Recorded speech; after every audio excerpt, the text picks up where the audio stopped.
What's up, guys? Welcome back to the channel. Hope you guys are all having an awesome day today. Hey, today's video I'm going to talk to you about a couple different things, but first I'm going to talk to you guys about the big mistake I made yesterday. Hey, Dave.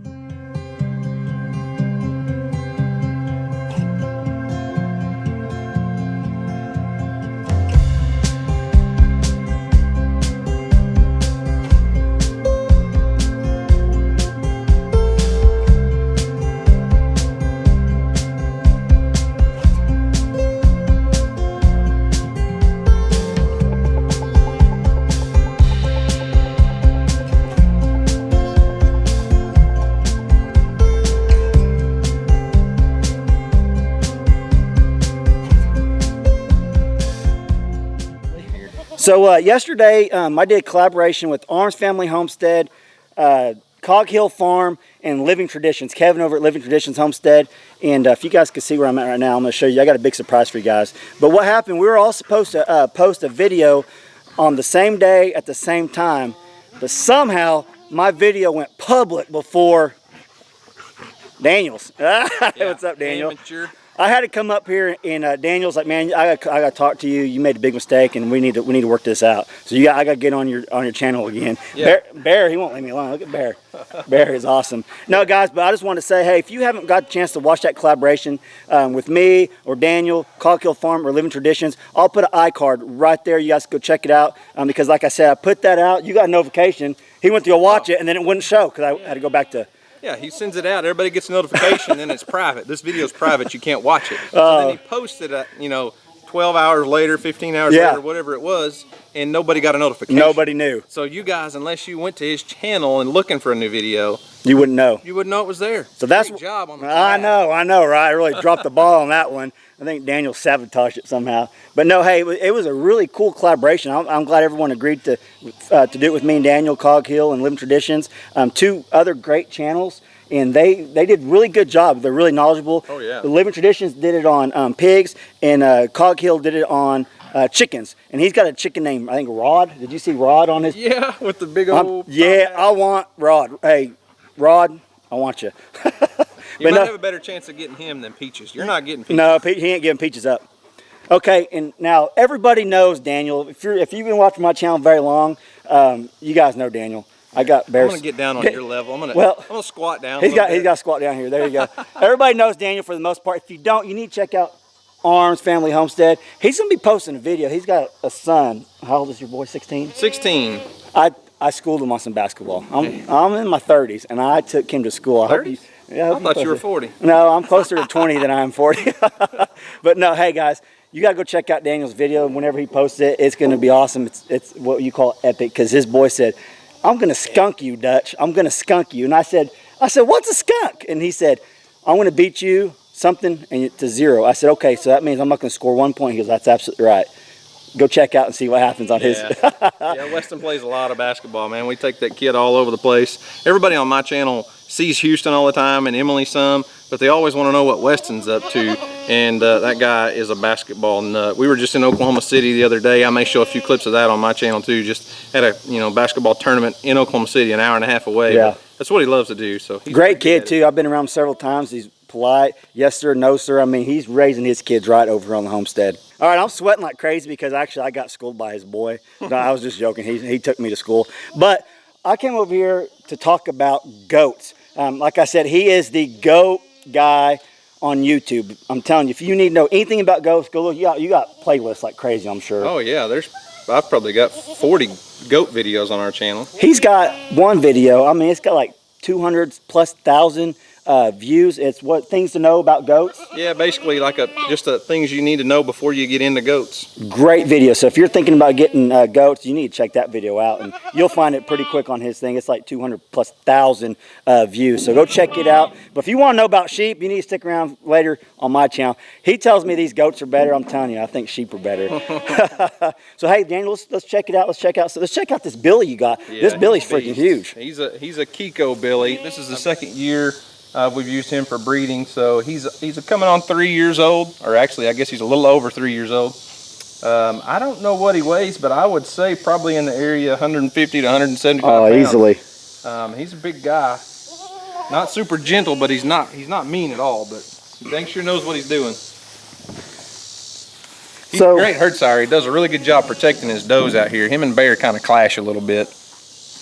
Like I said, if you guys are looking, Kikos are a meat goat. You used to have boar goats. We started off with just a bunch of random goats, but when we really kind of started taking it serious, we got into boar goats. We've still got some boar crosses. Boars are the white goat with a red head. They're what all the FFA kids and 4-H kids show. They're super popular, but the problem with them is you have to trim their hooves constantly. They're high maintenance. They get parasites really bad because they're from a dry, arid climate, and they just don't really do well with the parasite load that we have, at least in most of the United States. And they're just really not very good moms. They don't nurse very well. They don't produce a lot of milk. Kikos are Complete opposite. used to be a feral goat in New Zealand. They came from New Zealand. They were wild, so they've done really well on their own. They natural selection. Only the strong survive, and they did a really good job of producing a parasite-resistant goat that doesn't need their hooves trimmed. That I can turn out, and probably 8 months out of the year they live off of natural forage out here. I don't feed them at all. That's one thing I was gonna, and I'll show you guys about this. One thing I noticed when I came up to his place, he's got a 2-3 acre lot pinned up, whatever, but he's got a lot of green grass growing. It's almost like they prefer the foliage, like you said. Oh, absolutely. My goat's like a deer. They browse. They're not like a sheep or a cow or a horse that prefer to graze, and they'll cut your grass really short. If a goat's pinned up in a small lot, obviously they're going to eat what's there. But if they have their choice, as you can see, they keep the trees trimmed up to about 6 feet. I mean, I can almost walk under all the low-hanging limbs on the areas where the goats spend a lot of time. So they do a great job trimming trees, even though I've been posting tree trimming videos lately. So you might say goats, sheep will eat the leaves, like he's saying, but they prefer, in my opinion, from my experience, they prefer the grass. Yes. So I think what Daniel's getting at is Daniel owns a lot of land, and he has a lot of trees. Yes. So prefer for your land area, goats are ideal. Absolutely. So there's a difference. I mean, people can see by this video, as you pan around out here, you're in the trees. There's no trees on your place hardly. No, you've got a couple shade trees, but it's all about choosing the right animal for what you've got. Yes. I mean, we argue back and forth all the time about goats are better, sheep are better, pigs are better, whatever. But it's all about trying to find the right animal that fits your farm or your homestead or whatever your goals are. Yeah. If you're looking for something to keep the grass trimmed short in a small pen, a couple cows or sheep would probably be better than goats, because goats are going to prefer the brush. But if you look around here, I live in the brush, I live in the trees, and the goats do a lot better job of just keeping the natural forage trimmed up for me. They eat the acorns that are dropping too? Oh gosh, yes, they love that. Like a deer. Oh, there's like deer, but during the fall when the acorns hit the ground, you'll be out here with the goats, and it sounds like 50 monkeys chewing on ice cubes out here. They just that's funny. And they'll get fat. Do that one more time.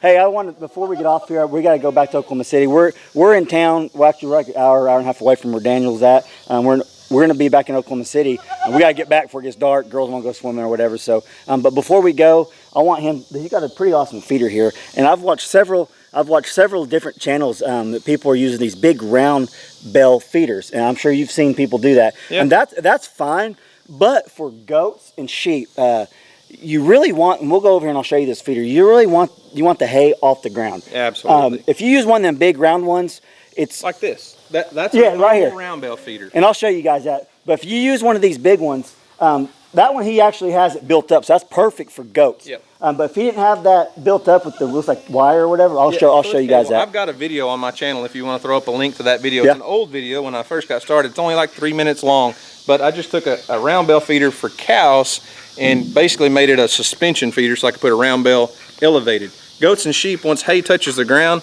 it might as just well be dirt, because they're not going to eat it. They're not going to touch it. And the problem you have with using these round bale feeders, and some people will argue with me about this, but them sheep and goats can get in there just like they are right now, and they will eat. They can eat all the way around it. And I've had friends lose goats because a big round bale fell over on top of them. Absolutely. So it's a big no-no. If it's all you got, I mean, obviously that's all you got. And you're going to save hay with that, other than not having it. But if you have the option, do not use a round bale feeder for sheep and goats if you have the option. Now, if you don't, obviously use what you got. And this this works, but it's very wasteful. And I've used it for a couple years because we cut hay off our own property for a couple years and had a huge stockpile of hay. So I wasn't too concerned about them wasting it. If I was buying the hay, brown bales are not the best idea for goats at all. No. And that's why I've got this hay feeder here. Let's walk over there and look at it. Okay. So this style of feeder is really, really common on horse ranches. So they make a V at the top, and then at the bottom they'll come in and they'll put feed troughs at the bottom. So horse owners feed alfalfa, and they don't want it to waste. They want the horses to eat all the alfalfa. So they feed their hay in the V-shaped hay feeder, in the grain in the troughs. Well, I just took the troughs out because I like my goats. As you can see right here, Skip, they can get up under there and they can feed right there. There's not near as much waste. And like I said, this is just an old leftover hay feeder. I didn't build this specifically for goats. It was just something that I got for free. And it works awesome. Look at it. Great. Yeah, the goats love it. What's up, Skip?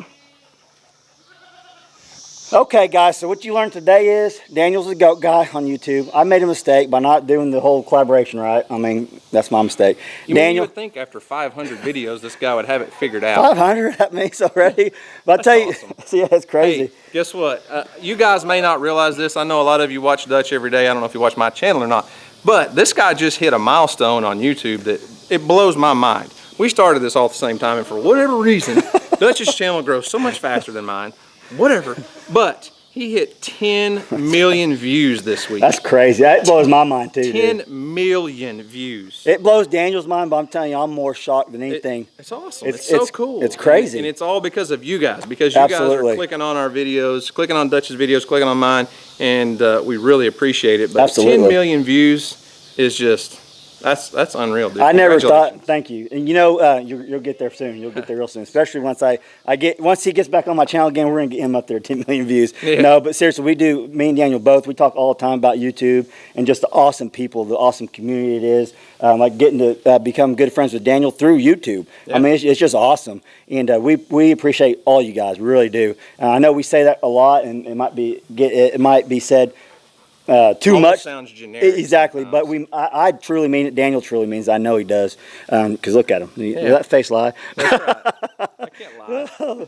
So what you learned today is sheep and goats will waste hay. So do not use a round hay bale feeder if you don't have to. If that's all you got, use it. I would. But and figure out which livestock works for you. Absolutely. Don't take our advice on which one's the best. Figure out which one works the best for you. Absolutely, absolutely. And great advice. That's why you stuck with sheep, and that's why I stuck with goats. We live on two different kinds of properties. Yep. Yeah, I'm telling you right now, if I ever had the land that he has, I'd be getting goats. Probably Kiko goats because he loves these things. And you make a pretty good profit year after year with them. The market's growing for sure, and it's probably not mostly, but a lot of. I've done a really good job trying to promote the breed on my channel, so I know a lot of people are searching for them because of that, because they keep coming to me asking where they can find them.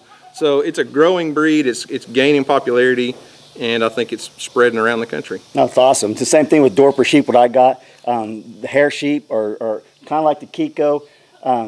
Of the goat families, the Kikos are the best in your opinion, and the sheep family, I love Dorpers. I just do all the research. I mean, it tells me those are the best sheep for my area, just like you said. Find your area and find what works best for you guys.